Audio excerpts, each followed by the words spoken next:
Gurpatwant Pannu murder plot baseless case, says India after US court summons.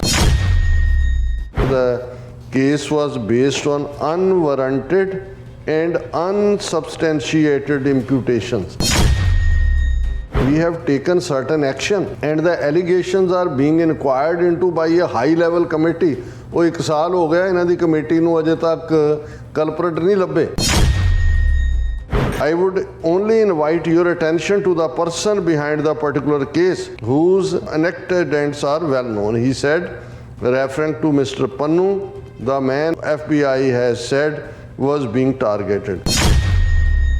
Gurpatwant Singh Pannu ਜਿਹਨੇ case ਕੀਤਾ ਉਹਦੀ ਤਾਂ ਜਥੇਬੰਦੀ ਜਿਹੜੀ ਆ ਉਹਨੂੰ ਤਾਂ ਅਸੀਂ ਗੈਰ ਕਾਨੂੰਨੀ ਐਲਾਨਿਆ ਹੋਇਆ ਔਰ ਉਹ ਯੂਆਪਾ ਦੇ ਥੱਲੇ ਆਉਂਦੀ ਹੈ ਔਰ ਉਹ ਐਂਟੀ ਨੈਸ਼ਨਲ ਔਰ ਸਬਵਰਸਿਵ ਐਕਟੀਵਿਟੀਜ਼ ਦੇ ਵਿੱਚ ਇਨਵੋਲਵ ਹੈ ਜਿਹੜਾ ਭਾਰਤ ਦੀ ਏਕਤਾ ਅਖੰਡਤਾ ਨੂੰ ਜਿਹੜਾ ਪ੍ਰਭੂ ਸੱਤਾ ਨੂੰ ਚੈਲੰਜ ਕਰਦਾ.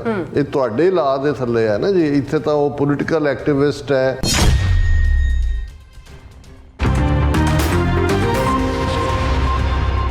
Viewers welcome back to program. So viewers गलबात करन जा रहे हैं कि गुरपतवंत सिंह पन्नू की कानूनी टीम वालों जड़ा सिविल केस न्यूयॉर्क की अदालत में भारत सरकार और उसदियां खुफिया एजेंसियां के करिंदियां के खिलाफ पाया गया है, उसने भारतीय सिस्टम में काफ़ी हलचल पैदा की है. सो इस ते रिएक्शन दिंदियां भारत के विदेश सकत्तर विक्रम मिसरी ने कहा है कि यह केस आधारहीन है. उस अनुसार पन्नू ਭਾਰਤ ਵਿਰੋਧੀ ਕਾਰਵਾਈਆਂ ਵਿੱਚ ਮੁਲਵਸ ਹੈ ਅਤੇ 6 ਫॉर ਜਸਟਿਸ ਸੰਸਥਾ ਭਾਰਤ ਦੀ ਏਕਤਾ ਅਖੰਡਤਾ ਨੂੰ ਚੈਲੰਜ ਕਰਦੀ ਹੈ. ਸੋ ਇਸ ਬਾਰੇ ਆਪਾਂ ਗੱਲਬਾਤ ਕਰਨ ਜਾ ਰਹੇ ਹਾਂ. ਸੋ ਅਸੀਂ ਚਾਹਾਂਗੇ ਕਿ ਤੁਸੀਂ ਇਸੇ ਤਰ੍ਹਾਂ ਬਣੇ ਰਹਿਣਾ. ਦੇਖਣ ਸੁਣ ਲਈ ਜਾਂ ਲਿਖਣ ਲਈ ਤੁਹਾਡਾ ਸਭ ਦਾ ਬਹੁਤ ਬਹੁਤ ਧੰਨਵਾਦ ਜੀ. ਡਾਕਟਰ ਸਾਹਿਬ ਕੀ ਕਹਿਣਾ ਚਾਹੋਗੇ? ਦੇਖੋ, ਕੱਲ ਅਸੀਂ ਇੱਕ ਡੀਟੇਲ ਸੈਗਮੈਂਟ ਕੀਤਾ ਸੀ ਜਿਹਦੇ 'ਚ ਅਸੀਂ ਜਿਹੜਾ ਸਿਵਲ ਲਾ ਸੂਟ ਗੁਰਪਤਵੰਤ ਸਿੰਘ ਪੰਨੂ ਹੋਰਾਂ ਦੀ ਲੀਗਲ ਟੀਮ ਵੱਲੋਂ ਕੀਤਾ ਗਿਆ. ਬਾਅਦ 'ਚ ਮੈਂ ਦੇਖਿਆ ਉਹਨਾਂ ਦੇ ਅੱਡ ਲਾਇਰਸ ਨੇ ਇੱਕ ਪ੍ਰੈਸ ਕਾਨਫਰੰਸ ਵੀ ਕੀਤੀ, ਵੇਰਵੇ ਦਿੱਤੇ ਗਏ ਔਰ ਅਸੀਂ ਜਿਹੜੇ ਆਲਮੋਸਟ 30 ਤੋਂ ਜ਼ਿਆਦਾ ਪੇਜਿਸ ਦੀ ਉਹ ਸਾਰੀ ਸਮਰੀ ਸੀ ਕੇਸ ਦੀ, ਉਸ ਦੇ ਚੀਦਾ ਨੁਕਤਿਆਂ ਦੇ ਉੱਤੇ ਗੱਲ ਕੀਤੀ ਸੀ ਕਿ ਭਾਈ ਕਿੰਨਾ ਸਟਰੋਂਗ ਕੇਸ ਬਣਦਾ. ਕਿਉਂਕਿ ਇਹ ਨਹੀਂ ਹੈ ਕਿ ਵੀ ਇਹ ਜਿਹੜੇ ਮੋਦੀ ਦੀ ਵਿਜ਼ਿਟ ਤੋਂ ਪਹਿਲਾਂ ਇਹ ਪਹਿਲੀ ਵਾਰ ਸਮਨ ਜਿਹੜੇ ਨੇ ਉਹਨਾਂ ਨੂੰ ਇਸ਼ੂ ਹੋਏ ਨੇ ਜਿਸ ਦੇ ਵਿੱਚ 21 ਦਿਨ ਦੇ ਵਿੱਚ ਜਵਾਬ ਦੇਣ ਦੀ ਲਾਈਨ ਹੈ. ਇਸ ਤੋਂ ਪਹਿਲਾਂ ਵੀ ਮੋਦੀ ਦੀ 2014 ਜਦੋਂ ਇਹ ਬਣਦਾ ਉਸ ਤੋਂ ਬਾਅਦ ਉਸ ਦੀ ਵਿਜ਼ਿਟ ਵੇਲੇ ਮੈਨੂੰ ਯਾਦ ਹੈ, ਤਾਂ ਮੈਨੂੰ ਯਾਦ ਨਹੀਂ ਹੈ, ਉਦੋਂ ਵੀ ਸਮਨ ਜਾਰੀ ਹੋਏ ਸੀ. ਇਸੇ ਤਰ੍ਹਾਂ ਜਦੋਂ ਪ੍ਰਕਾਸ਼ ਸਿੰਘ ਬਾਦਲ ਇਸ ਧਰਤੀ ਤੇ ਆਇਆ ਉਦੋਂ ਵੀ ਉਹ ਇੱਕ ਡਿਫਰੈਂਟ ਐਕਟ ਦੇ ਥੱਲੇ ਸੀ ਅਮਰੀਕਾ ਦੇ. ਸੋਨੀਆ ਗਾਂਧੀ ਨੂੰ ਵੀ ਸਰਵ ਹੋਏ ਸੀ. ਪਰ ਉਸ ਸਾਰੇ ਪੈਟਰਨ ਦੇ ਵਿੱਚ ਉਹ ਇੱਕ ਪੋਜ਼ਿਟਿਵ ਐਫਰਟ ਤਾਂ ਸੀ ਇਹ ਦੱਸਣ ਦੇ ਲਈ ਕਿ ਭਾਈ ਅਸੀਂ ਤੁਹਾਨੂੰ ਅਕਾਊਂਟੇਬਲ ਹੋਲਡ ਕਰ ਰਹੇ ਹਾਂ ਇਸ ਦੇ ਲਈ ਕਿ ਤੁਹਾਡੀ ਨਿਗਰਾਨੀ ਥੱਲੇ ਸਿੱਖਾਂ ਦੀ ਨਸਲਕੁਸ਼ੀ ਹੋਈ ਹੈ, ਹੋ ਰਹੀ ਹੈ ਔਰ ਉਹ ਜ਼ਾਹਰ ਹੈ ਕਿ ਉਹਨਾਂ ਦੀ ਆਮਦ ਦੇ ਦੌਰਾਨ ਇਸ ਕਿਸਮ ਦੀ ਜਦੋਂ ਕੋਈ ਖਬਰ ਆਉਂਦੀ ਸੀ ਤੇ ਉਹਨਾਂ ਦੇ ਜਿਹਨੂੰ ਕਹਿੰਦੇ ਨੇ ਕਿ ਭਾਈ ਉਹਨਾਂ ਨੂੰ ਪਸੂੜੀ ਵੀ ਪੈ ਜਾਂਦੀ ਸੀ ਕਿ ਇਹ ਜਿਹੜਾ ਇਹ ਖਬਰ ਕ੍ਰੀਏਟ ਹੋਈ ਨੈਗੇਟਿਵਿਟੀ. ਪਰ ਇਸ ਵਾਰ ਜਿਹੜਾ ਇਹ ਲੀਗਲ ਸਿਸਟਮ ਹੈ ਸਿਵਲ ਕੇਸ ਹੈ ਇਹ ਬੜੀ ਫਰਮ ਗਰਾਊਂਡ ਦੇ ਉੱਤੇ ਔਰ ਜਿਵੇਂ ਅਸੀਂ ਉਸ ਕੱਲ੍ਹ ਦੀ ਡਿਸਕਸ਼ਨ 'ਚ ਦੱਸਿਆ ਸੀ ਕਿ ਬੇਸ਼ੱਕ ਜਿਹੜੇ ਫੋਰਨ ਡਿਗਨਿਟਰੀ ਜਾਂ ਪ੍ਰਾਈਮ ਮਿਨਿਸਟਰ ਜਾਂ ਦੂਜੇ ਨੇ ਉਹ ਇੱਕ ਇਮਿਊਨਿਟੀ ਐਕਟ ਦੇ ਥੱਲੇ ਅਮਰੀਕਾ ਜਾਂ ਦੂਸਰੇ ਮੁਲਕਾਂ ਦੇ ਵਿੱਚ ਉਹ ਉਸ ਜਿਹੜਾ ਉਹਨਾਂ ਨੂੰ ਤੁਸੀਂ ਜਵਾਬਦੇਹ ਨਹੀਂ ਬਣਾ ਸਕਦੇ.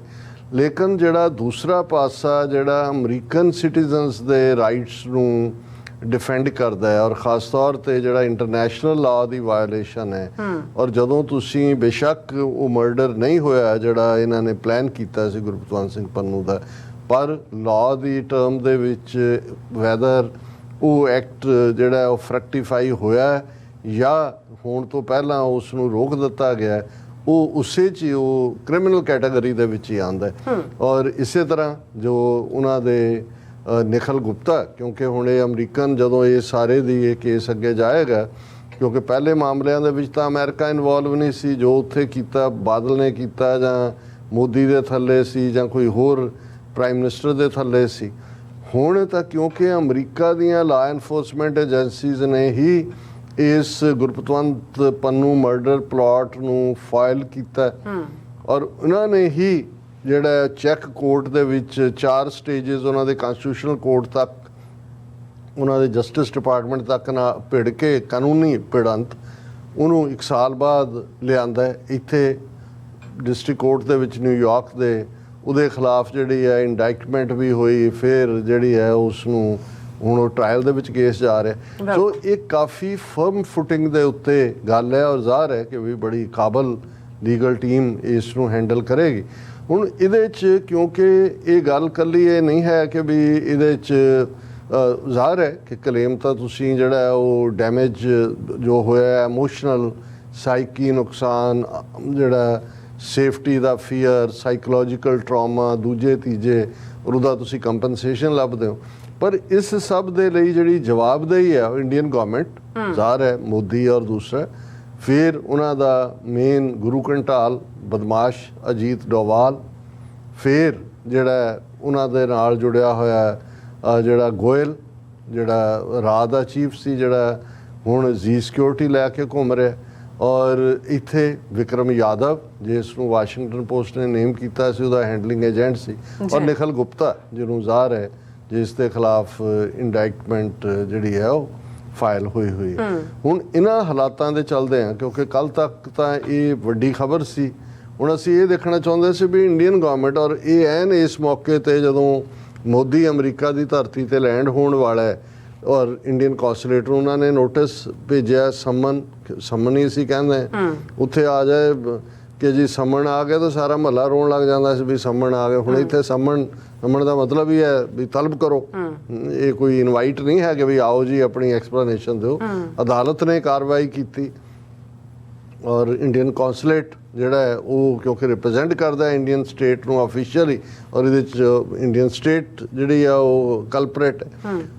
ਇਸ ਹਾਲਤ 'ਚ ਇੰਡੀਅਨ ਗਵਰਨਮੈਂਟ ਕੀ ਰਿਸਪੌਂਡ ਕਰੇਗੀ, ਅੱਜ ਅਸੀਂ ਉਸ ਦੇ ਉੱਤੇ ਹੀ ਵਿਚਾਰ ਚਰਚਾ ਕਰ ਰਹੇ ਹਾਂ। ਔਰ ਇਸ ਦੇ ਉੱਤੇ ਰਿਸਪੌਂਡ ਕਿਸੇ ਮਾੜੇ ਮੋਟੇ ਨੇ ਨਹੀਂ ਕੀਤਾ, ਉਹਨਾਂ ਦੀ ਐਕਸਟਰਨਲ ਅਫੇਅਰਸ ਮਿਨਿਸਟਰੀ, ਕਿਉਂਕਿ ਇਹ ਸਿੱਧੇ ਤੌਰ ਤੇ ਵਿਦੇਸ਼ ਮੰਤਰਾਲੇ ਨਾਲ ਸੰਬੰਧਿਤ ਕੇਸ ਬਣ ਜਾਂਦਾ, ਔਰ ਉਹਨਾਂ ਦਾ ਜਿਹੜਾ ਫੋਰਨ ਸੈਕਟਰੀ ਹੈ ਮਿਸਟਰ ਵਿਕਰਮ ਮਿਸਰੀ, ਉਸ ਨੇ ਪ੍ਰੈਸ ਕਾਨਫਰੰਸ ਦੇ ਵਿੱਚ ਇਹ ਕਿਹਾ। ਗੁਰਪਤਵੰਤ ਔਰ ਉਹਨਾਂ ਦੇ ਦਾ ਹਿੰਦੂ ਬਿਊਰੋ ਸਮੇਤ ਬਾਕੀ ਬਹੁਤ ਸਾਰੀਆਂ ਅਖਬਾਰਾਂ ਨੇ ਇਸ ਨੂੰ ਕਵਰ ਕੀਤਾ। ਉਹਨੇ ਕਿਹਾ Gurpatwant Pannun murder plot baseless case says India after US court summons. ਹੁਣ ਇਹ ਭਾਵੇਂ ਬਾਕੀ ਖਬਰਾਂ ਕਿਲ ਕਰਦੇ ਨੇ ਪਰ ਉੱਥੇ ਕਰੋੜਾਂ ਲੋਕਾਂ ਨੂੰ ਪਤਾ ਲੱਗ ਗਿਆ ਕਿ ਅਮਰੀਕਨ ਕੋਰਟ ਨੇ ਸੰਮਣ ਕਰ ਲਿਆ ਇਹਨਾਂ ਨੂੰ ਵੀ ਆਓ ਇੱਥੇ ਦੱਸੋ ਤੁਸੀਂ ਇਹ ਜਿਹੜੀ ਕਰਤੂਤ ਕਰਨੀ ਚਾਹੀ। ਔਰ ਇੰਡੀਆ ਨੇ ਜਿਹੜਾ ਇਸ ਦੇ ਉੱਤੇ ਸਟੈਂਸ ਲਿਆ, ਉਹਦੇ 'ਚ ਹੁਣ ਇਹ ਖਬਰ ਦੀ ਬਿਗਨਿੰਗ ਹੀ ਹੈ ਕਿ ਵੀ ਜਿਹੜਾ US ਕੋਰਟ ਦੇ ਸੰਮਨ ਜਿਹੜੇ ਇੰਡੀਅਨ ਸਿਟੀਜ਼ਨਸ ਨੂੰ ਨੇ, ਹੁਣ ਇੰਡੀਅਨ ਸਿਟੀਜ਼ਨ ਬਣ ਗਏ, ਜਿਨ੍ਹਾਂ 'ਚ national security adviser Ajit Doval, former research analysis wing chief Samant Goel ਔਰ ਬਾਕੀ ਜਿਹੜੇ ਨੇ ਇਸ ਨਾਲ ਸੰਬੰਧਿਤ ਜਿਹੜੇ ਨੇ। ਇਹਦੇ ਤੇ ਵਿਕਰਮ ਮਿਸਰੀ ਨੇ ਕਿਹਾ ਦਾ case was based on unwarranted and unsubstantiated imputations, ਕਿ ਜਿਵੇਂ ਉਹ ਕੈਨੇਡਾ ਦੇ ਮਾਮਲੇ 'ਚ ਕਿਹਾ ਜਾਂਦਾ ਕੋਈ ਸਬੂਤ ਨਹੀਂ ਜੀ, ਕੋਈ ਸਬੂਤ ਨਹੀਂ, ਕਿ ਜੀ ਇਹ ਅਣਚਾਹਿਆ ਔਰ ਇਸ ਦੀ ਜਿਹੜੀ ਅਨਸਬਸਟੈਂਸ਼ੀਏਟਡ ਜਿਵੇਂ ਇਹਦੇ ਕੋਈ ਸਬੂਤ ਜਾਂ ਦੂਜੇ ਨਹੀਂ ਨੇ। ਔਰ ਫਿਰ ਉਹਨਾਂ ਨੇ ਕਿਹਾ ਕਿ ਭਾਈ ਇਹ ਕੇਸ ਫਾਈਲ ਕੀਤਾ ਇਸ ਹਫ਼ਤੇ ਹੀ ਪੰਨੂ ਨੇ ਇੰਡੀਅਨ ਗਵਰਨਮੈਂਟ ਦੇ ਖਿਲਾਫ, ਡੋਵਲ, ਗੋਇਲ, ਵਿਕਰਮ ਯਾਦਵ, ਨਿਖਲ ਗੁਪਤਾ ਦੇ ਖਿਲਾਫ ਜਿਹੜਾ ਨਿਊਯਾਰਕ ਦੀ ਜੇਲ੍ਹ 'ਚ ਹੈ। ਔਰ ਇਹ ਉਹਨਾਂ ਨੂੰ ਜਿਹੜਾ ਸਤੰਬਰ 18 ਨੂੰ ਇਹ ਸੰਮਣ ਜਾਰੀ ਕੀਤੇ ਗਏ ਨੇ ਔਰ 21 ਦਿਨਾਂ ਦੇ ਵਿੱਚ ਜਿਹੜਾ ਇਹਨਾਂ ਦਾ ਜਵਾਬ ਦੇਣ ਲਈ ਕਿਹਾ ਗਿਆ। ਹੁਣ ਇਹਦੇ 'ਚ ਮੈਂ ਇਹ ਸਮਝਦਾ ਵੀ ਇਹਨਾਂ ਦੀ ਘਬਰਾਹਟ ਵੀ ਨਜ਼ਰ ਆ ਰਹੀ ਹੈ ਪਰ ਕੌਸ਼ਨ ਵੀ ਨਜ਼ਰ ਆ ਰਹੀ। ਬਾਹਮਣ ਨੂੰ ਇਸ ਗੱਲ ਦਾ ਠੀਕ ਇਲਮ ਹੈ ਕਿ ਕਿੱਥੇ ਉਹਨਾਂ ਦੀ ਐਕਲੀਜ਼ ਹੀਲ ਹੈ, ਬੜਾ ਕੌਸ਼ੀਅਸ ਰਿਸਪੌਂਡ ਹੈ। ਇਹ ਤਾਂ ਕਹਿਤਾ ਵੀ ਬੇਸਲੈਸ ਅਨਵਾਰੰਟਡ ਤੇ ਇਹ ਉਹ, ਫਿਰ ਉਹ ਕਹਿ ਰਹੇ we have taken certain action and the allegations are being inquired into by a high level committee. ਉਹ 1 ਸਾਲ ਹੋ ਗਿਆ ਇਹਨਾਂ ਦੀ ਕਮੇਟੀ ਨੂੰ, ਅਜੇ ਤੱਕ ਕਲਪਰੇਟ ਨਹੀਂ ਲੱਭੇ। ਇਹ ਕਹਿ ਰਹੇ ਨੇ ਜੀ ਅਸੀਂ ਵੀ ਹੈਵ ਟੇਕਨ, ਅਸੀਂ ਦੇਖੋ ਇੱਥੇ ਕਾਰਵਾਈ ਤਾਂ ਕੀਤੀ ਹੈ ਨਾ, ਔਰ ਅਸੀਂ ਇਹ ਜਿਹੜੇ ਐਲੀਗੇਸ਼ਨ ਨੇ ਹਾਈ ਲੈਵਲ ਕਮੇਟੀ ਉਹਨਾਂ ਨੂੰ ਜਿਹੜੀ ਹੈ ਇਨਕੁਆਇਰ ਕਰ ਰਹੀ ਹੈ and the relevant agencies on both sides have engaged on this. Relevant ਮਤਲਬ ਅਸੀਂ FBI ਔਰ ਜਾਂ ਰਾਹ ਆਪਸ 'ਚ ਡੀਲ ਕਰ ਜਾਂ ਨੈਸ਼ਨਲ ਸਿਕਿਉਰਿਟੀ ਐਡਵਾਈਜ਼ਰ ਦੋਨੋਂ ਪਾਸੇ ਦੇ ਡੀਲ ਕਰ ਰਹੇ। ਹੁਣ ਇਹ ਜਿਹੜਾ ਲਾ ਸੂਟ ਹੈ ਇਹਦੇ 'ਚ ਇਹਨਾਂ ਦੀ ਪੋਲੀਟੀਕਲ ਲੌਬੀ ਅਮਰੀਕਾ ਦੀ ਅਲਟੀਮੇਟਲੀ ਇੰਡੀਆ ਨਾਲ ਕੰਪਰੋਮਾਈਜ਼ ਕਰਨਾ ਚਾਹੇ, ਇਹਦੇ ਬਾਵਜੂਦ ਜਿਹੜੀ ਲੀਗਲ ਪ੍ਰੋਸੈਸ ਹੈ, ਅਮਰੀਕਾ ਦੀ ਬਿਊਟੀ ਇਹ ਹੈ ਕਿ ਇੱਥੇ ਹਰ ਚੀਜ਼ ਇੰਡੀਪੈਂਡੈਂਟਲੀ ਰਨ ਹੁੰਦੀ ਹੈ। ਸੋ ਇਹ ਆਪਣੇ ਬਚਾਅ ਵੀ ਕਰ ਰਹੇ ਨੇ ਕਿ ਦੇਖੋ ਅਸੀਂ ਇਹਦੀ ਕਮੇਟੀ ਵੀ ਬਣਾਈ ਸੀ, ਅਸੀਂ ਉਹਨਾਂ ਦੇ ਨਾਲ ਜਿਹੜਾ ਹੈ ਉਹ ਤਾਵਨ ਵੀ ਕਰ ਰਹੇ ਹਾਂ। ਔਰ ਇਹ ਕਿੱਥੋਂ ਵਿੱਚੋਂ case said mister mystery on India US discussion around charges against issued by the US Department of Justice in November 2023 ਔਰ ਇਹ ਜਿਹੜਾ ਫਿਰ ਇਸ ਦੇ ਉੱਤੇ ਕਹਿੰਦਾ ਕਿ ਪਰ ਮੈਂ ਹੁਣ ਇਹ ਤਾਂ ਪਹਿਲਾਂ ਉਹਨਾਂ ਨੇ ਬੜੀ ਕੌਸ਼ੀਅਸ ਫਿਰ ਪੂਰਾ ਅਟੈਕ ਖੋਲ੍ਹਿਆ। I would only invite your attention to the person behind the particular case whose antecedents are well known, he said, referring to Mr. Pannu, the man FBI has said was being targeted. ਉਹਨਾਂ ਨੇ ਕਿਹਾ ਜੀ ਇਹ ਤੁਸੀਂ ਦੇਖ ਲਓ ਜਿਹੜਾ ਬੰਦਾ ਇਹ ਕੇਸ ਕਰ ਰਿਹਾ ਹੈ ਉਹਦੇ ਜਿਹੜੀ ਹੈ ਕੀ ਹੈ ਉਸ ਦਾ ਪਿਛੋਕੜ ਕੀ ਹੈ ਉਸ ਦਾ। ਔਰ ਫਿਰ ਉਹ ਕਹਿੰਦਾ ਮੈਂ ਇਹ ਕਹਿਣਾ ਮਿਸਰੀ ਕਹਿ I would also underline the fact that the organization that this person represents is an unlawful organization, has been declared as such under the Unlawful Activities Prevention Act, and it has been done so on account of its involvement in anti-national and subversive activities aimed at disrupting the sovereignty and territorial integrity of India, he said during a ਉਹਨਾਂ ਨੇ ਕਿਹਾ ਜੀ ਇਹ ਗੁਰਪਤਵੰਤ ਸਿੰਘ ਪੰਨੂ ਜੀ ਨੇ case ਕੀਤਾ ਉਹਦੀ ਤਾਂ ਜਥੇਬੰਦੀ ਜਿਹੜੀ ਆ ਉਹਨੂੰ ਤਾਂ ਅਸੀਂ ਗੈਰ ਕਾਨੂੰਨੀ ਐਲਾਨਿਆ ਹੋਇਆ ਔਰ ਉਹ ਯੂਆਪਾ ਦੇ ਥੱਲੇ ਆਉਂਦੀ ਹੈ ਔਰ ਉਹ ਐਂਟੀ ਨੈਸ਼ਨਲ ਔਰ ਸਬਵਰਸਿਵ ਐਕਟੀਵਿਟੀਜ਼ ਦੇ ਵਿੱਚ ਇਨਵੋਲਵ ਹੈ, ਜਿਹੜਾ ਭਾਰਤ ਦੀ ਏਕਤਾ ਅਖੰਡਤਾ ਨੂੰ ਜਿਹੜਾ ਪ੍ਰਭੂ ਸੱਤਾ ਨੂੰ ਚੈਲੰਜ ਕਰਦਾ। ਇਹ ਤੁਹਾਡੇ ਲਾਅ ਦੇ ਥੱਲੇ ਹੈ ਨਾ ਜੀ। ਇੱਥੇ ਤਾਂ ਉਹ ਪੋਲੀਟੀਕਲ ਐਕਟਿਵਿਸਟ ਹੈ, non profit organisation Sikh for Justice ਸੀ, ਮੈਨੂੰ ਨਹੀਂ ਪਤਾ ਹੁਣ ਨਾਨ ਪ੍ਰੋਫਿਟ ਦੇ ਥੱਲੇ ਆ ਜਾਂ ਕਿਵੇਂ, ਵਿਦਨ ਦਾ ਲਾਅ ਜਿਹੜੀ ਹੈ ਰਜਿਸਟਰਡ ਬਾਡੀ ਹੈ। ਔਰ ਫਿਰ ਨਾਲ ਹੀ ਉਹਨਾਂ ਨੇ ਕਿਹਾ ਜੀ ਸੰਮਣ ਉਦੋਂ ਆਏ ਨੇ ਜਦੋਂ ਮੋਦੀ ਨੇ US ਵਿਜ਼ਿਟ ਕਰਨਾ ਹੈ, ਕੁਆਡ ਸਮਿਟ 'ਚ ਵੀ ਜਾਣਾ ਹੈ ਔਰ ਯੂਨਾਈਟਿਡ ਨੇਸ਼ਨਸ ਦੇ ਵਿੱਚ ਵੀ ਬੋਲਣਾ।